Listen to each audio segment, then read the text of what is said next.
Alors l'interview du mec qui a fait la pétition là, d'ailleurs ça y est, on a dépassé les 100 000 signatures. Et on est à 105 000 même. Quand on atteint 150 000 signatures, cette pétition deviendra l'une des plus signées sur change.org. Quel engouement. Alors moi pourquoi en fait la pétition n'a pas été plus signée en 2021 en fait, après la course? Pourquoi ça a mis autant de temps à avoir 100 000 signatures?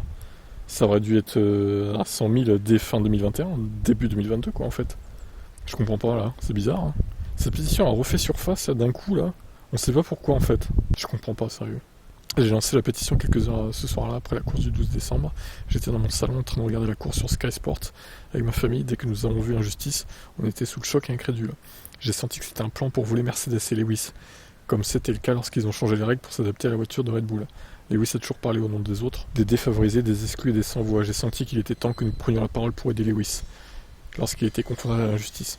De plus, c'était honteux pour le sport de voir comment une personne peut changer les règles sous l'impulsion du moment pour obtenir le résultat qu'elle souhaite.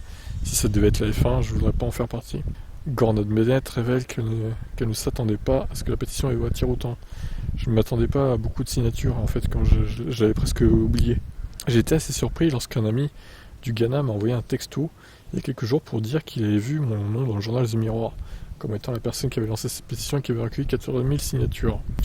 C'est peut-être parce que les médias en ont parlé au final il y a quelques jours et du coup ça a refait le buzz. J'ai aucune idée de ce qui a causé une augmentation de signatures récemment. Ah ouais, bon bah nous non plus. Lorsqu'on lui a demandé si elle avait reçu une réponse de qui que ce soit, ou de la FIA, de Mercedes ou d'Hamilton, elle a répondu aucun retour de quiconque dans le sport auto ou la F1 ou d'Hamilton. De ce dernier, ce serait merveilleux de le rencontrer, a conclu Gordon Bennett. Bon ben voilà, je vous invite à la signer. Hein.